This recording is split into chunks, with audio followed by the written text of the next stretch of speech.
আসসালামু আলাইকুম প্রিয় শিক্ষার্থী ভাই বোনেরা, ফ্ল্যাশ ইংলিশ ইউটিউব চ্যানেলে আপনাদের সবাইকে স্বাগতম। কে কোথা থেকে দেখছেন আমাকে কমেন্ট করে জানাবেন প্লিজ। আজকে আমি আপনাদের সামনে হাজির হয়েছি একটি নতুন টপিকস নিয়ে। টপিকসটি হচ্ছে সিভি এবং এসএসসি পরীক্ষাতে তিদের লিখতেই হয়, অনেকগুলো সিভি মুখস্থ করা লাগে। এই সিভিগুলো মুখস্থ করতে অনেক কষ্ট হয়, এই জন্য আপনাদের জন্য একটি সহজ উপায় একটি সিভি লেখার ট্রিক্স নিয়ে হাজির হয়েছি। চলেন দেখা যাক কিভাবে সিভিটা লেখা যায়। এটি একটি মাল্টিপল সিভি। এই সিভি দ্বারা সব ধরনের সিভি। তো সিভি লেখার নিয়মটা দেখেন। প্রথমে হচ্ছে ডেট লিখতে হয়। আপনারা হচ্ছে যেদিন পরীক্ষা হবে সেদিনের ডেটটা দিবেন। তারপর হচ্ছে যাকে লিখতে হবে the managing director, headmaster, principal. তো প্রশ্নের মধ্যে যেটা থাকবে যাকে লিখতে বলা হবে, ম্যানেজিং ডিরেক্টর কোম্পানিতে লিখতে হয়, তাহলে নেম অফ ইনস্টিটিউশন সেখানে কোম্পানির নামটা দেবেন, হেডমাস্টার হলে স্কুলের নামটা দেবেন, প্রিন্সিপাল হলে কলেজের নাম দেবেন। তারপর subject prayer for the post of, এখানে prayer for the post of, এখানে হচ্ছে পোস্টের নামটা দেবেন, কী পোস্টে আপনি সিভিটা লিখবেন, এখানে প্রশ্নে দেওয়া থাকবে। তারপর dear sir, in response to advertisement the daily star. এখন প্রশ্নের মধ্যে যদি নিউজ পেপারের নাম দেওয়া থাকে তাহলে ওই নিউজ পেপার সংবাদপত্রের নামটা দিবেন, আর যদি না দেওয়া থাকে তা এটাই দিয়ে দিবেন। 10 মার্চ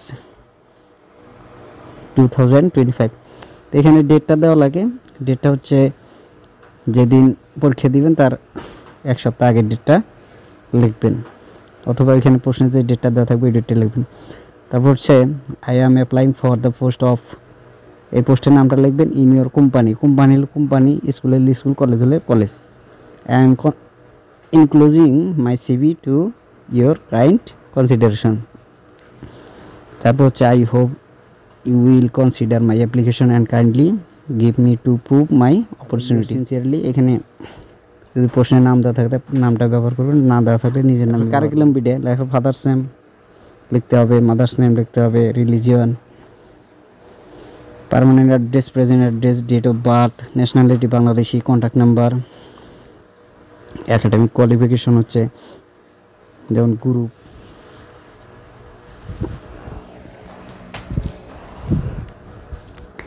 এখানে লিখতে হবে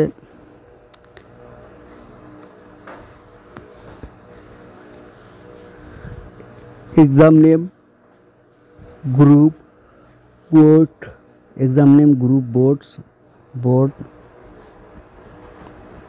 or university, passing year, GPA, SSC, humanities বা arts, board Dinajpur, passing year, এইভাবে যা আছে ঠিক এইভাবে লিখবেন।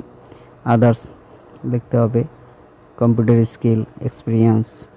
তারপরে সবশেষে সিগনেচারে প্রথমে যে সিগনেচার দিয়েছেন ওই নামটাই লিখতে হবে।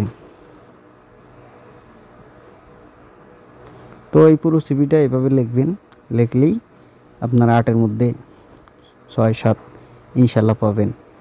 যদি ভালো করে লেখেন তো 8-8ও পেতে পারেন। তো সবাইকে আমার আসসালামু আলাইকুম। যদি এই চ্যানেল থেকে উপকৃত হয়ে থাকেন তাহলে চ্যানেলটি সাবস্ক্রাইব করে দেবেন, পাশাপাশি বেল আইকনটি ক্লিক করে রাখবেন যেন নতুন ভিডিও সবার আগে আপডেট পেতে চান।